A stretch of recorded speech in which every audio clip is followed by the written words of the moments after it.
1 year in Greece. Yeah, it's kind of hard to believe, isn't it? Kalimera, apoto lutro, pedia. Good morning, friends, basically kids.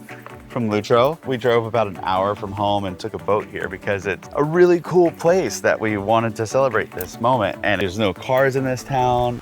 Since our last update, where we had lived in Greece for 6 months, we've done a lot. I've had to travel a little for work. I've lived here as much as possible, but you've really been here for an entire year. Yeah, I definitely feel like Crete has really become our home. And when I had to go back to the States for that 1 week, it felt a little weird. There's a lot of cultural differences. There's a lot of lifestyle differences. Everything's much bigger in America and things, and we'll talk more about that in future vlogs. Being able to have spent so much time on this island in the past year, it's really given me a chance to get to know a lot of different locals, a lot of different small spots that really only locals know about, and just really feel my Cretan roots. It's really amazing to have experienced it for a year. There's so much to see. We've got to see the seasons change on the island, which is something really different here. I really have loved being able to go to some of the same places multiple times and have a different experience every single time. Each season is so different. For example, the last time we were here, there are these crazy flowers in bloom that looked like something straight out of Dr. Seuss. And another time when we were driving down to Horosfakion, it was pure green with colorful flowers.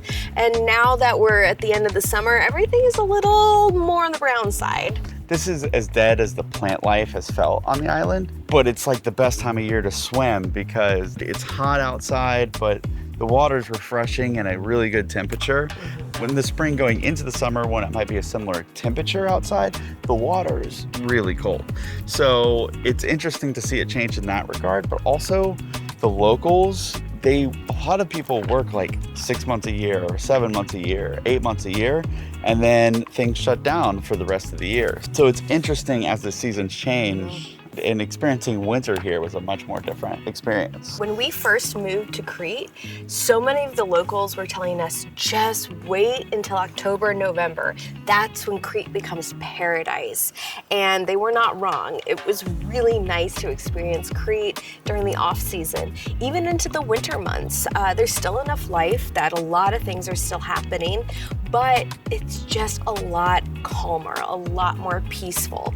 And I'm really looking forward to going into our next off season here in Crete. Yeah, and the food scene here, we've discovered a lot of really amazing restaurants. Some are more like gastronomy, some of them are more tavernas, and we can find different food on this island than just Greek food too, which is just another cool thing about living in the Hanya area. I definitely have had some of the best international food I've ever had while on Crete. And one of the reasons is the produce here is so fresh. They grow everything here. They have their own livestock here. Everything's amazing. There's even a restaurant which is on a farm where the guy grows all of his produce on his farm. He raises all of his livestock. He makes his own olive oil, about 20 different wines, old man wine, baby wine. It's really funny. And he cooks using all traditional methods without using electricity. It's absolutely incredible. And we filmed that experience, so we're gonna share that with you. You know, before we moved to Crete, we had heard two things. You come to Crete to eat, and you go to Crete for the meat. And those have definitely rung true. It's some of the best food and the best meats I've ever had. And because everything's grown here, not only does it taste better, and they have a little bit more diversity in their own cuisine than I've experienced in other places in Greece, while still having all of the traditional foods from Greek cuisine, it gives you a little bit more, and it costs less because it's from here and it doesn't have to come from another island or from the mainland. So it's all fresh, local, healthier, cheaper, better. Since our last update, we also had a big experience. Somebody had a pretty big birthday. Yeah, I got to celebrate my 40th birthday here on this island and bring in some of my friends and family from the States and show them all around to our favorite spots, locations, and even discover some new places with them. We were able to take your friends and family to Rett, to one of our favorite restaurants on the island in Pascha. We did an episode on it in Rethymno that you can watch right here. We really enjoy their really gastronomy. It really highlights some of the best of Cretan cuisine to me. Not only that, but it was really amazing to be able to celebrate a lot of different festivities that I've always celebrated in America as a Greek American, but with few people. We're here, everybody is celebrating. My family was here and we got to celebrate Pascha in Greece together. Which is Easter for all of us Americans. We went to Agios Nikolaos to see that, which is a really cool tradition that you have not celebrated in this way. No, I mean, I think it's really interesting some of the differences in the ways that people celebrate the holiday here in Greece, and they definitely have some interesting ways of celebrating here in Crete.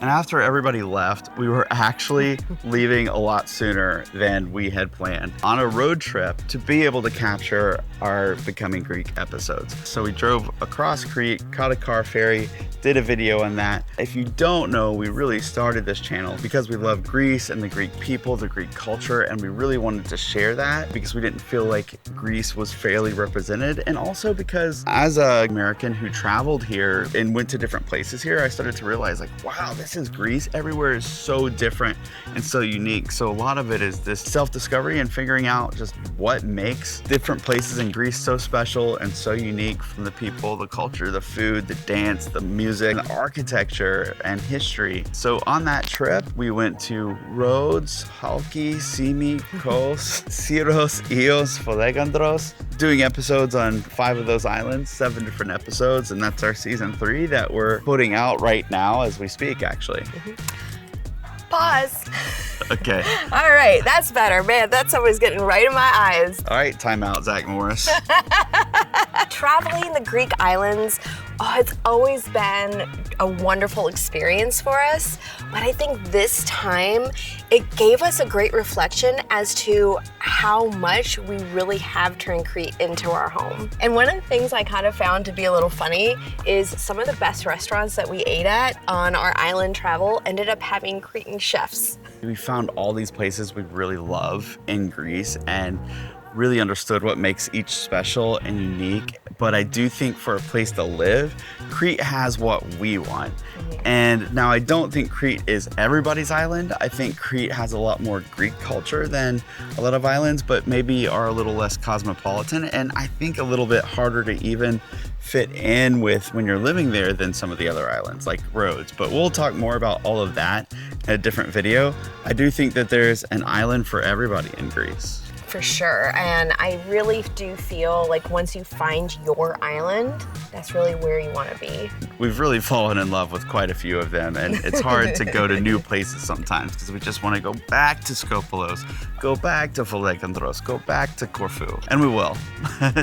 Living in Greece has definitely made it a lot easier to go back to some of these places since we're not going to travel an entire ocean to get here. And we moved to a village in Crete, if you haven't seen that update. One of the things we do love about Crete and living here is being able to travel just without leaving this island. There's so much to see, and when we get free time, we like to travel and see new places on this island, and it's endless. We spent so much time trying to be able to explore and see different towns, different cities, different mountains, different beaches and swim spots. We've kind of got into the snorkeling here, which is so cool. Yeah, we even went snorkeling yesterday in a really cool location just outside of Lutro that is either hikeable, very dangerously, or you can take a water taxi.